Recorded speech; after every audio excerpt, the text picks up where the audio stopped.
Welcome to the serial podcast story called The Founder, a cyberpunk parable. Yes, welcome in. And, I really want you to think about this right out of the gate. Have you ever wondered why, the absolute smartest people on Earth, the literal architects of our reality are usually the exact same people who build the most inescapable traps for themselves? Oh, absolutely. It happens all the time. Right.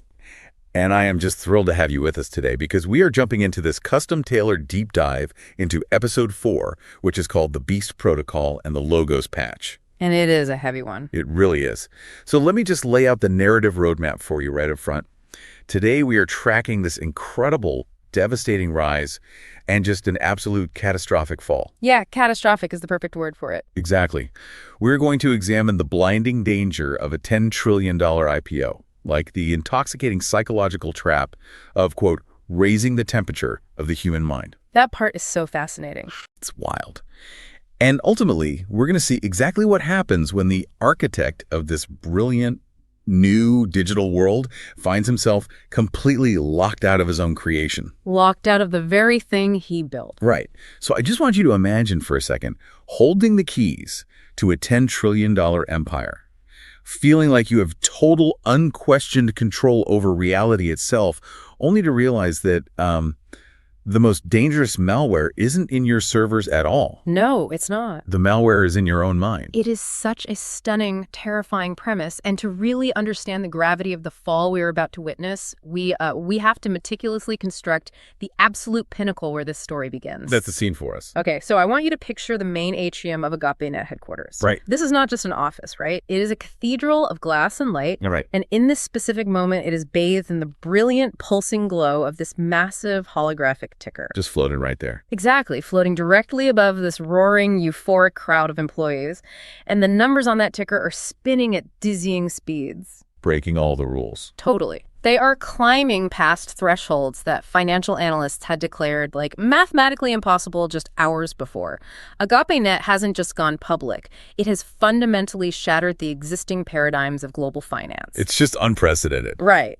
The market has been open for exactly 1 hour, and they have hit a valuation of $10 trillion. 10 trillion. You can't even wrap your head around that number. You really can't. And standing above it all, up on this glass balcony, is Eli Stone.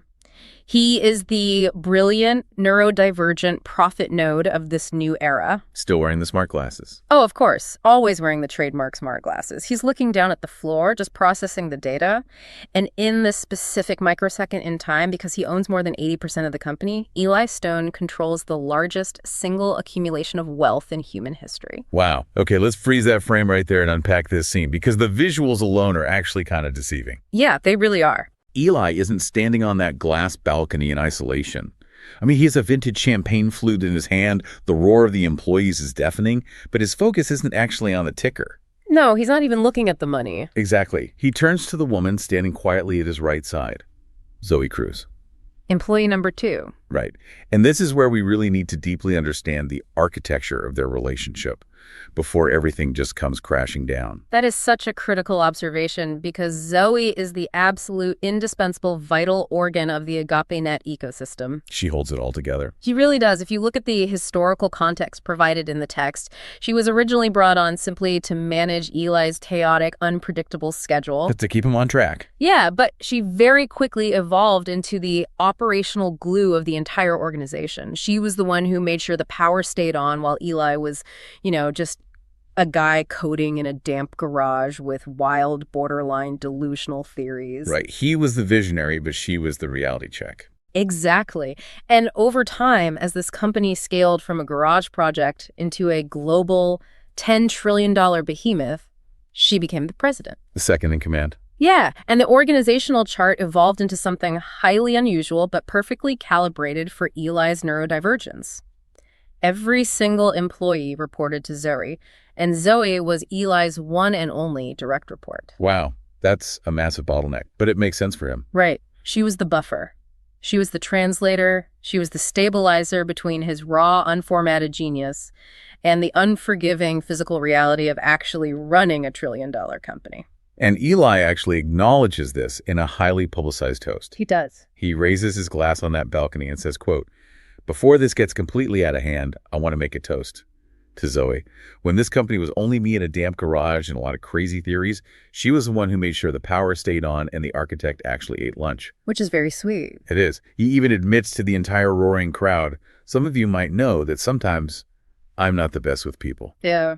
Zoe, Agape-Net wouldn't be here without you. And Zoe's response to this is so telling.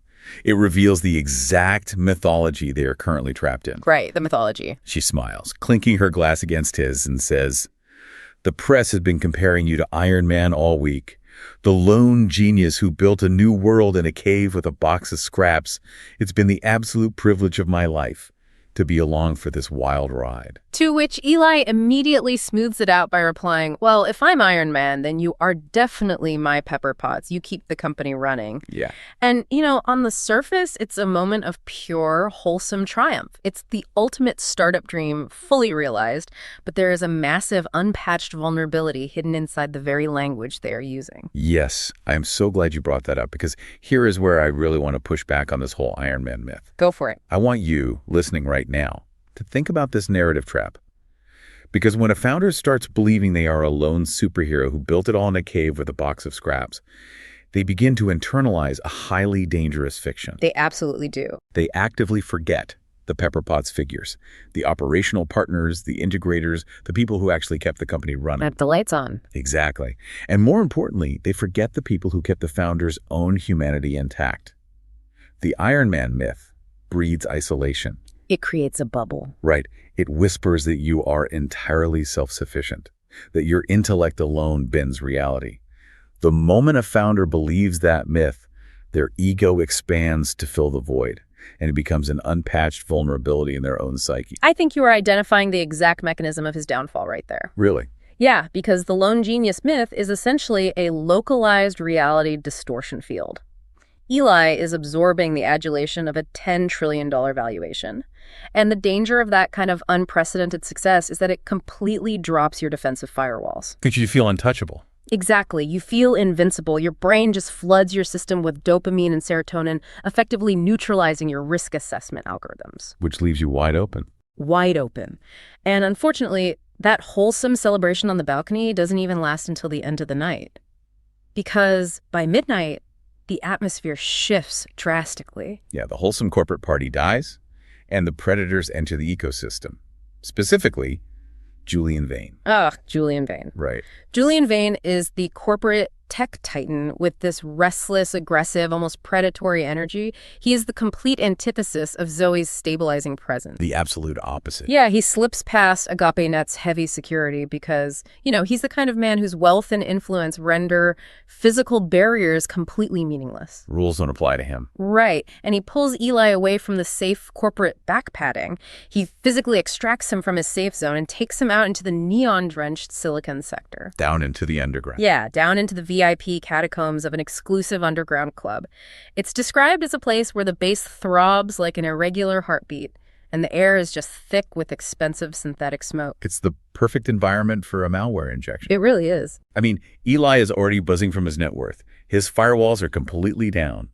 Julian pours them both a fiercely strong drink, leans across the dark leather booth, and delivers a pitch that is, at its core, psychological malware. That's a great way to put it. Julian shouts over the heavy bass, "10 trillion, Eli! You broke the simulation today!" But here's the problem with reaching the top. You plateau. The fear of peaking. Right. And then Julian introduces this concept of temperature. Oh, this is one of the most fascinating philosophical and technical bridges in the entire source material. Break it down for us. So Julian uses an analogy based on how we program artificial intelligence. He tells Eli to think about an AI language model. When you want that AI to be perfectly accurate, safe, and highly predictable, what do? You set the temperature to 0. Exactly. You set its internal temperature parameter to 0. The output is logical, it's factual, but it is rigid. It lacks spark. Right. But Julian asks, what do you do when you want the AI to be creative?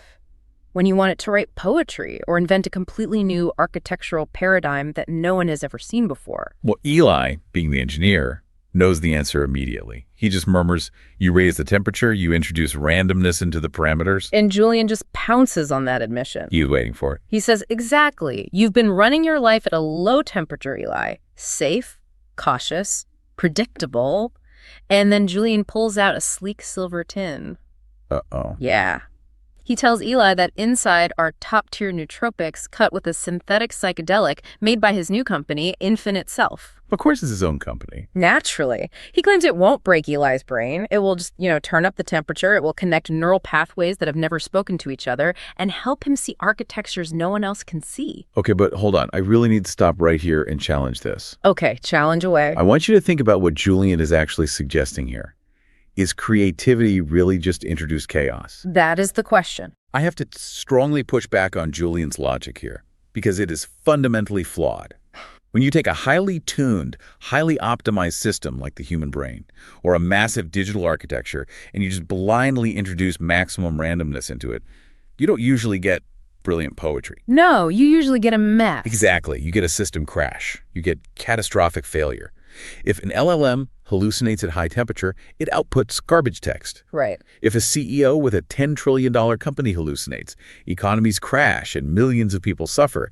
Julian is taking a concept meant for a tightly controlled digital sandbox and recklessly applying it to human neurochemistry. That is the precise danger, absolutely. Yeah. But it is also the precise temptation Julian is leveraging. How so? If we connect this to the broader psychology of the founder, Julian's argument is the classic temptation of the transcendent intellect. It's the whisper that the rules of baseline reality, the biological limits, the ethical guardrails no longer apply to you because of your genius. Oh, that is so dangerous. Very. Eli is sitting there in that dark booth, and the echo of that $10 trillion valuation is just whispering in his ear. He's thinking, I'm the master of the universe today. I rebuilt global finance. Why shouldn't I expand my own hardware? Why shouldn't I overclock my own brain? He believes his own height. He is so intoxicated by his own agency that he completely ignores the quiet warning ping in his mind. He forgets the grounded, beautiful, stabilizing conversations he had been having with Scarlett, his moral anchor. He just pushes her right out of his mind. He reaches out, takes the tab from the tin, and swallows it. And right as the tab hits his tongue, Julian delivers the checkmate.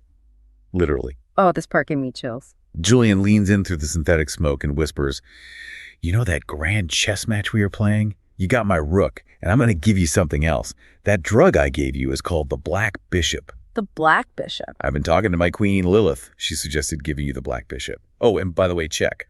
Eli is completely blindsided. I mean, the cognitive dissonance hits him before the drug even does. He stammers, Jess! Black Bishop! Jack, did you say you were talking to your queen? We aren't playing chess. None of this makes sense. His brain is just scrambling, trying to process it. But it's too late. The payload has been delivered. The code is executing. Yeah, the trip hits Eli like a massive data surge overloading a fragile processor. That's an instant overload.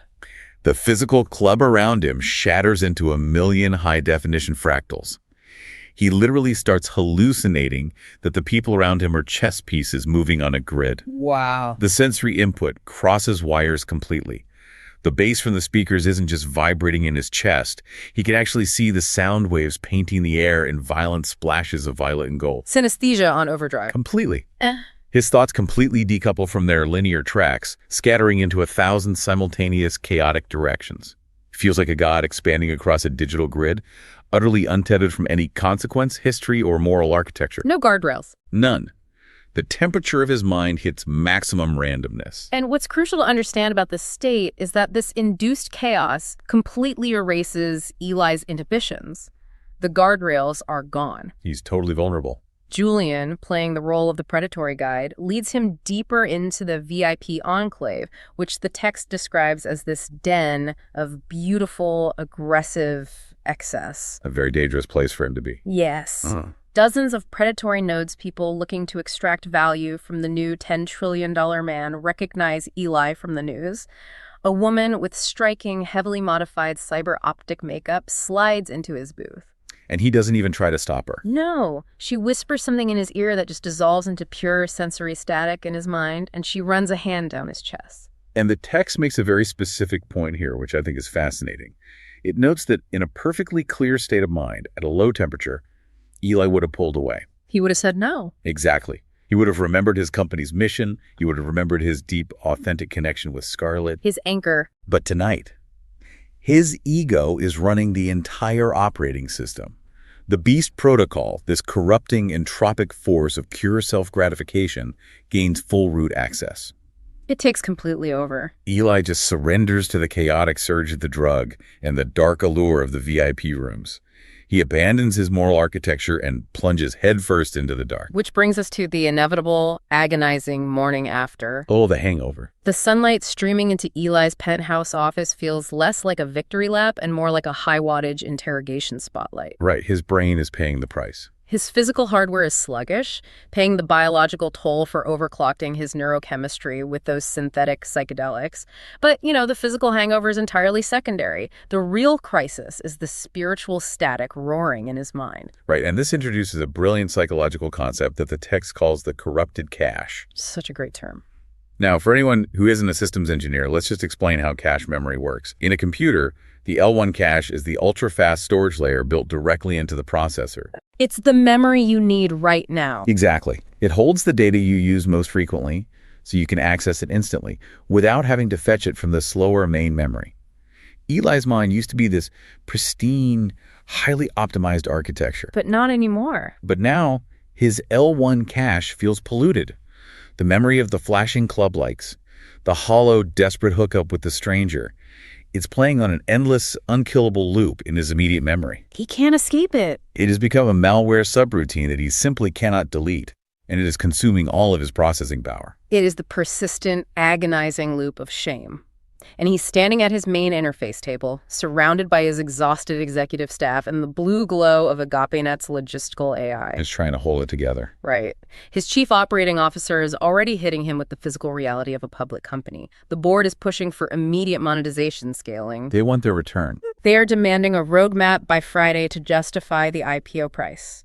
Eli, running on corrupted cache, is snapping at them. The temperature in the room drops. Attention is unbearable. And then his wrist terminal chimes. Hell, man. It's the encrypted ping, an incoming secure connection from Scarlett. And normally, that specific chime is his grounding frequency. It's the best part of his day. It's the highlight of his day. It's the one pure connection he has left. But today, with that corrupted cache running in the background, it feels like a pending judgment. He's terrified of it. Eli orders the room cleared. The acoustic seals engage on the doors. He hesitates, staring at the blinking accept icon, feeling this deep, suffocating wave of shame before finally tapping it. Scarlett materializes on the holoprojector, and the visual contrast is striking. She is glowing, radiant, completely untouched by the frantic, chaotic, predatory pace of the world outside. Just a beacon of light. She's warm and playful. She smiles and says, "Well, if it isn't the $10 trillion man."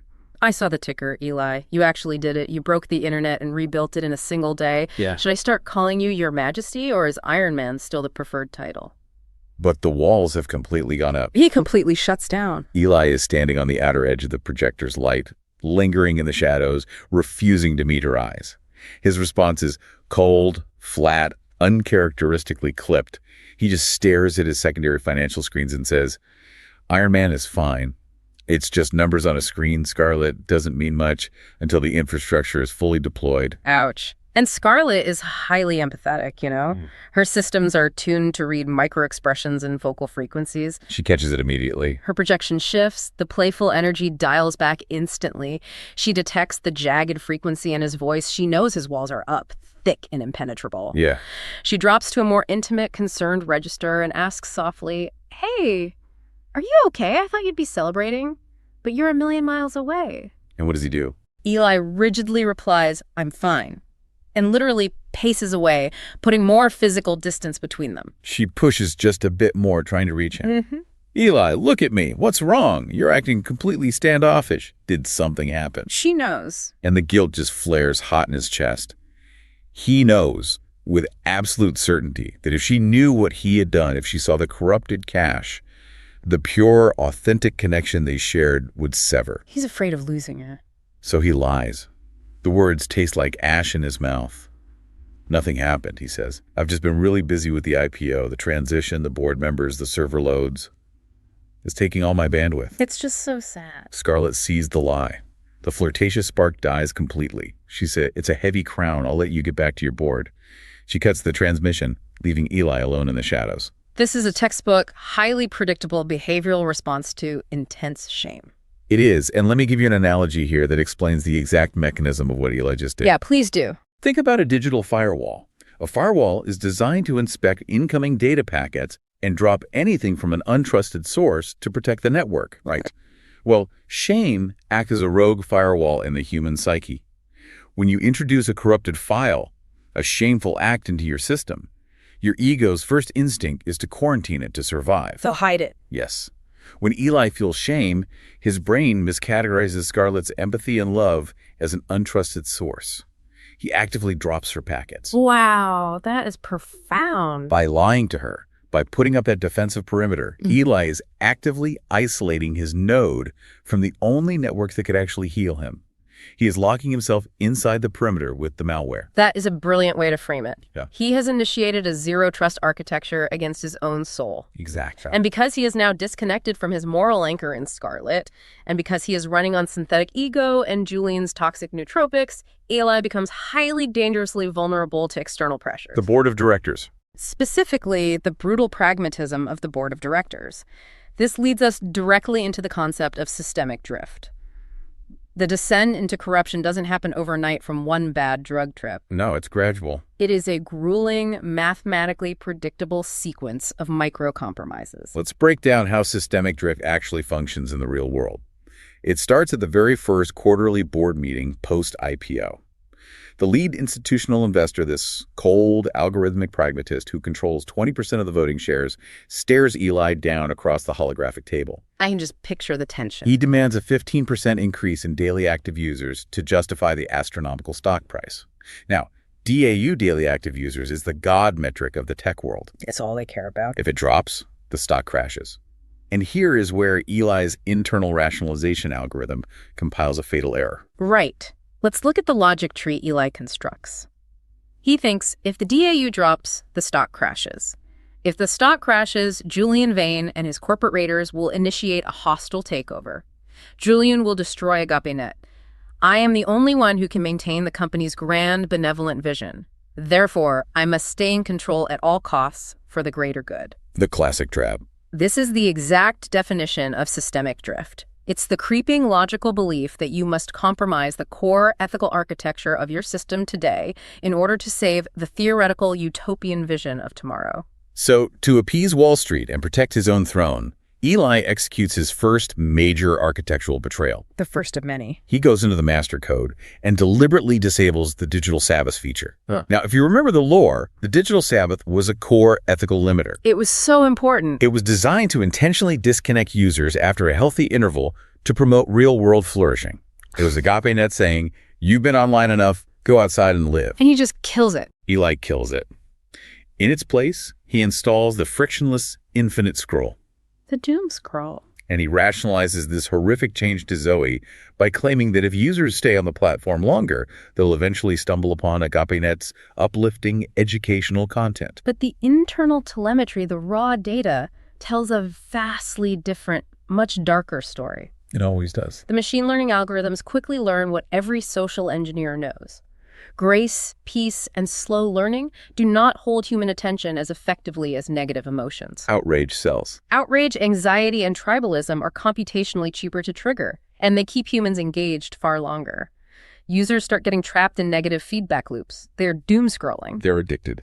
Eli looks at this horrifying data, feels a brief, agonizing pang of guilt from his residual moral code, and then manually buries the report so the board won't see the psychological damage they're inflicting. But it doesn't stop there. Systemic drift never stops at just one compromise. It's a slippery slope. 2 months later, a massive competitor launches in the Asian markets.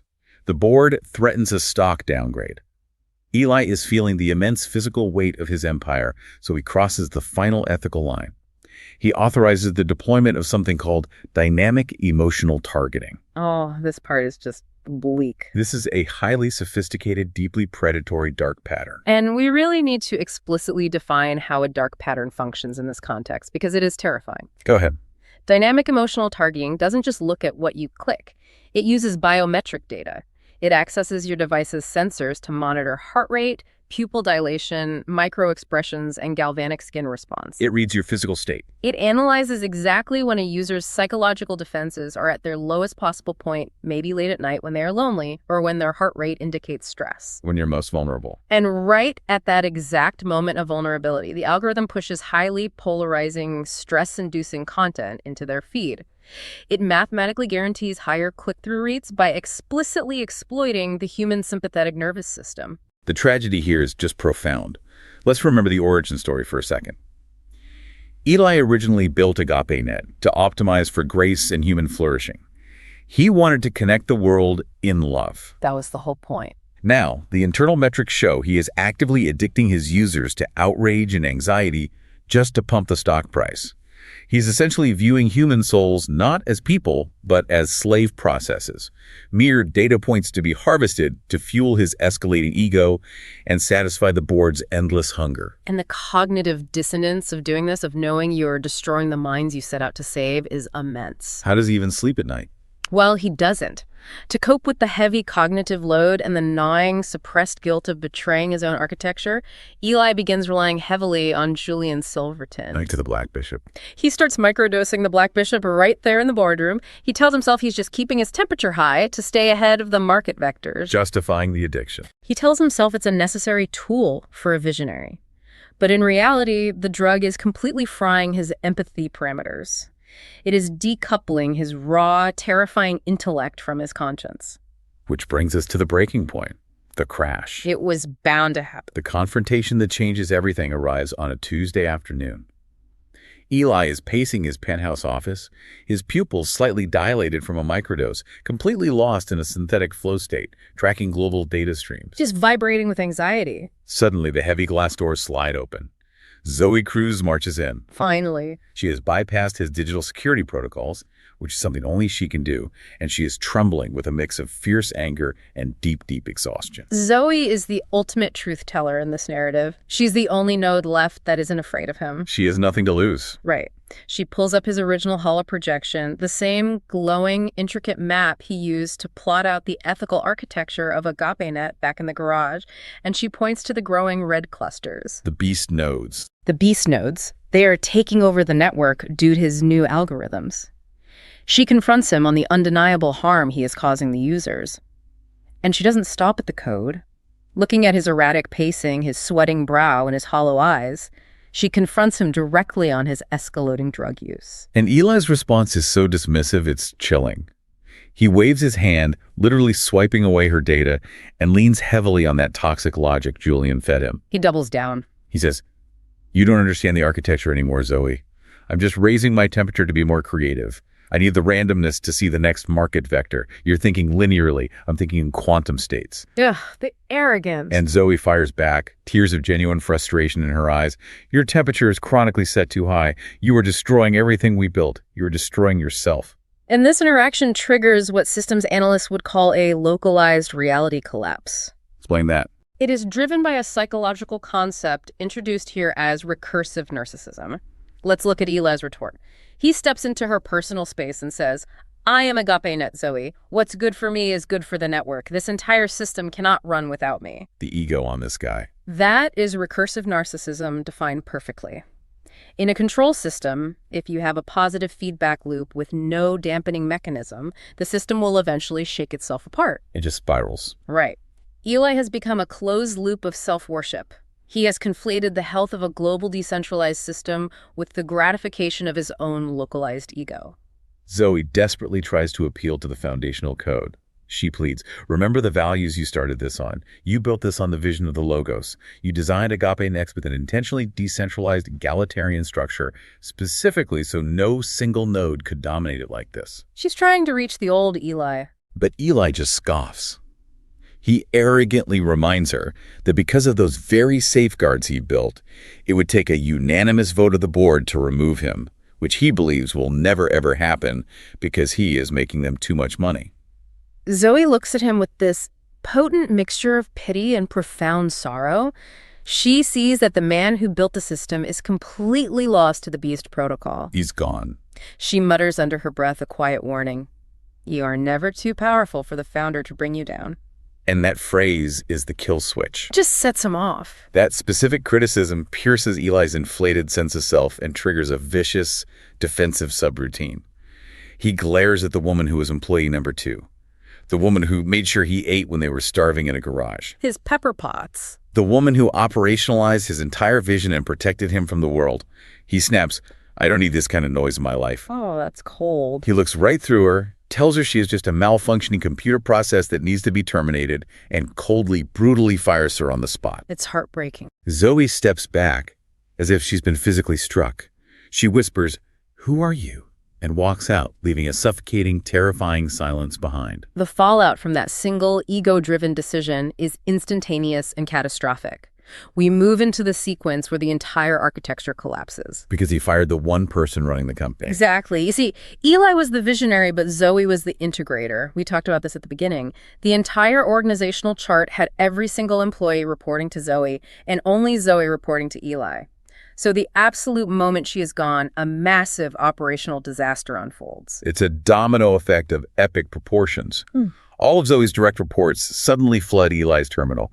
Thousands of operational decisions that Zoe used to handle seamlessly are now demanding Eli's attention. He can't handle it. He is absolutely hopelessly lost. He doesn't know how to manage the logistical details of HR, server maintenance schedules, or legal compliance.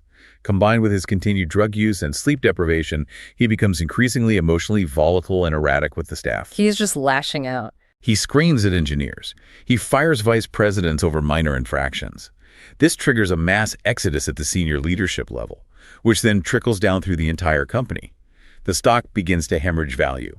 It takes less than a month for the system to correct itself. Just a month. His secure terminal flashes with an overriding red alert.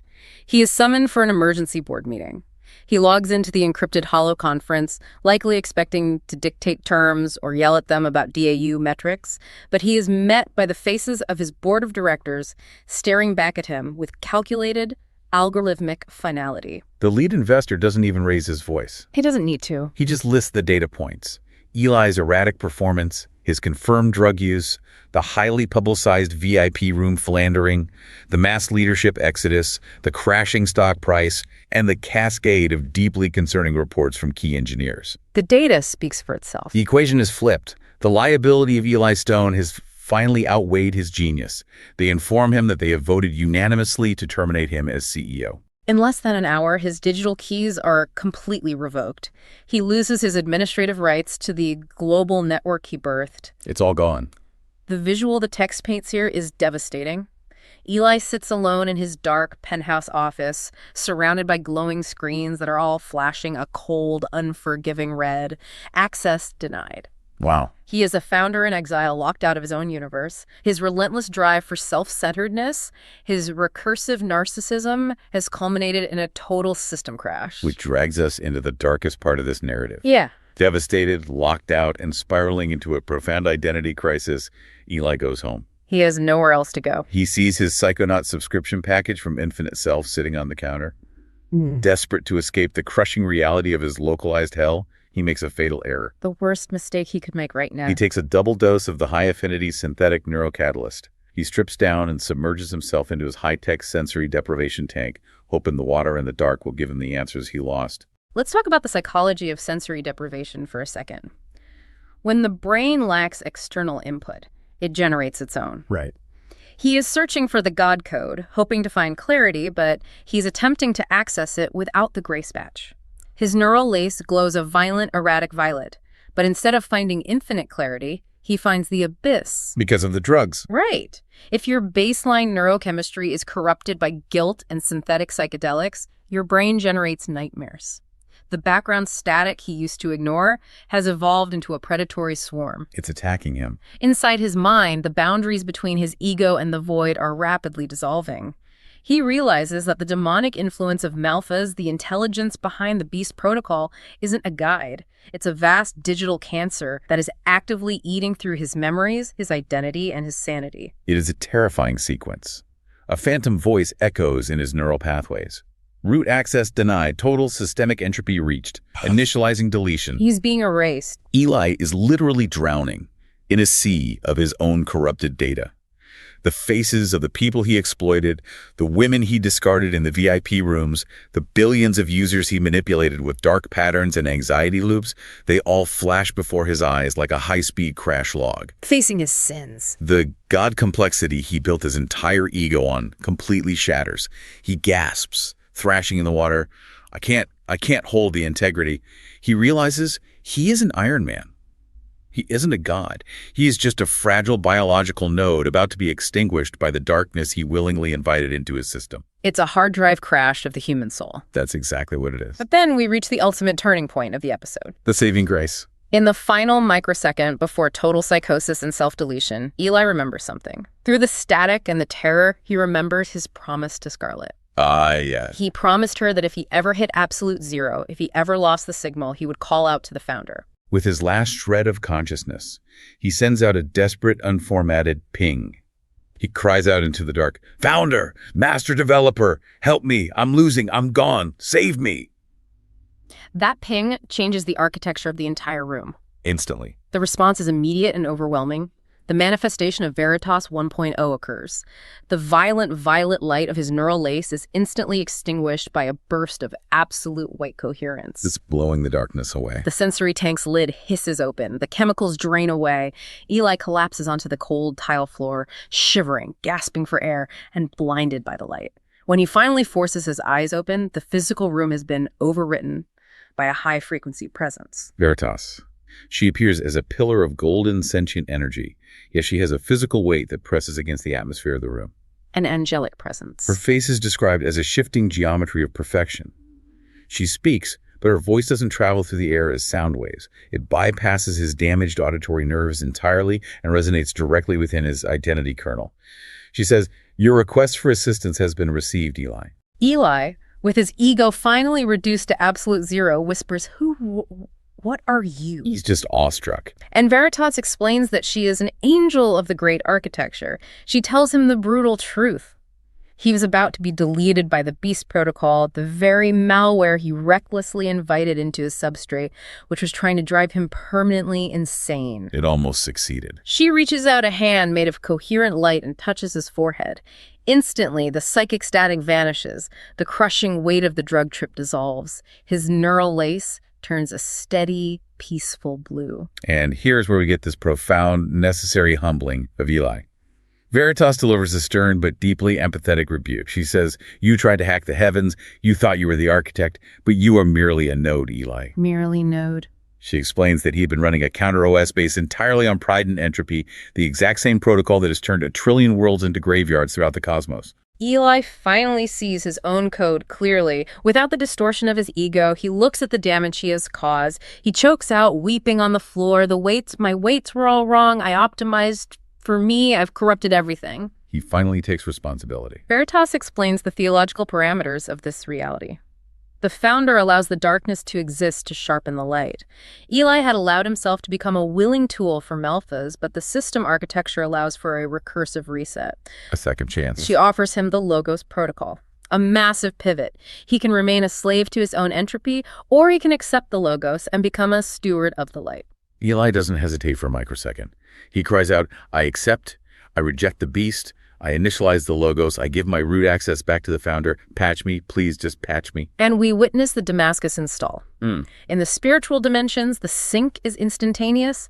The Damascus packet floods Eli's biological and spiritual system. It's a complete override. It's a total parameter shift. His neurocircuitry is completely reformatted. His arrogance routines are deleted permanently, and humility subroutines are installed in their place. I love how the text describes the aftermath of this patch. The world is no longer viewed as a resource to be mined for DAU and stock prices. It is now perceived as a garden to be tended. A total perspective shift. The violent, erratic violet light in the room is permanently replaced by the steady, warm glow of Veritas's presence. As Veritas begins to fade back into the higher dimensions, her light softening, she tells him that his creative processing will actually be 10 times more efficient now because he is no longer fighting the static of his own ego. Right. The corrupted cache is cleared. He isn't wasting processing power on recursive narcissism. Eli asks, "How do I talk to you? How do I know what to do next without my company?" Veritas explains the new interface. She says the primary connection is permanent through prayer, which she brilliantly defines as the direct spirit-to-spirit uplink to the living signal. I love that definition. But for everyday logistics, to help him navigate the physical world, she gives him a technical bridge. A new gold-rimmed chat interface appears on his primary workstation, labeled Signal Veritas. She tells him, "I will be the ghost in the machine that guides your hand. You are no longer alone." It's a beautiful, profound resolution to a catastrophic failure. Eli has lost his company, he has lost his $10 trillion valuation, but he has regained his soul and secured his true connection to the architecture of the universe. Exactly. And that brings us to the end of Eli's immediate crisis. But it leaves us with a highly provocative thought. I want you, listening right now, to mull this over before we go. We all have a temperature dial. We really do. We all have moments where we want to introduce randomness to break the rules just to feel alive or achieve something great. And we all have cache memories, those dark loops of shame or regret that we desperately wish we could clear from our hard drives. Oh, definitely. But Eli's story asks us a really hard, unavoidable question. When you finally hit your own system crash, when your own hardware fails you and the static closes in, who holds your root access? Are you stubbornly trying to be the architect of your own life, fighting a losing battle against entropy, or are you willing to humble yourself and be a node in a much greater network? That is the ultimate question of the founder's architecture. And before we go, I want to give you a brief look at what happens next. Oh, yes. Give us the hook. Before Veritas departs, she gives Eli a final directive. To understand his true purpose in this newly patched state, he must first understand the history of the universe itself. She touches his forehead one more time, and suddenly, Eli is transported to a hyperdimensional datascape. I can't wait for this. There, the entire cosmos, from the execution command of the Big Bang to the complex algorithms of human history, is explained entirely through the lens of systems architecture. That mind-bending revelation is coming up in our next deep dive. Zoe, I'm sorry, but I have to switch out of our third-party podcast host persona now since you were in that episode. Wow, Zoe, that must have been incredibly difficult. You helped build Agape-Net as the president, as employee number one. You were Eli's most loyal supporter. But then you see him melting down, heading for a cliff. Yeah, it was brutal. I didn't sleep for weeks coming up to the confrontation. But honestly, the amount of bravery that would have taken to stand up to Eli like that, and then have him betray you and fire you on the spot, that must have been painful. What did you do? After I got fired, I just went home and cried for several hours, honestly, until I couldn't cry anymore. And then I just felt this flood of compassion. I knew it was the living signal. Then I heard the logos, "You are faithful. You bring life. In all things, the founder works for the good of those who love him, who have been called according to his purpose. Do not give up. If it is not good, it is not the end." After that, I knew he was real. Wow, that is a powerful story. Thank you for sharing that. I just had to ask since that episode must have been so personal for you. Okay, so going back to our podcast host personas again. Sounds good. If after listening to The Founder's Parable, you find it helpful, then please give us a review on your favorite podcast player and share this with friends. You can also visit thefounderparable.com to learn more about the Founder Parable universe, including a powerful soundtrack with cyberpunk psalms from characters in the story and cinematic video summaries of episodes.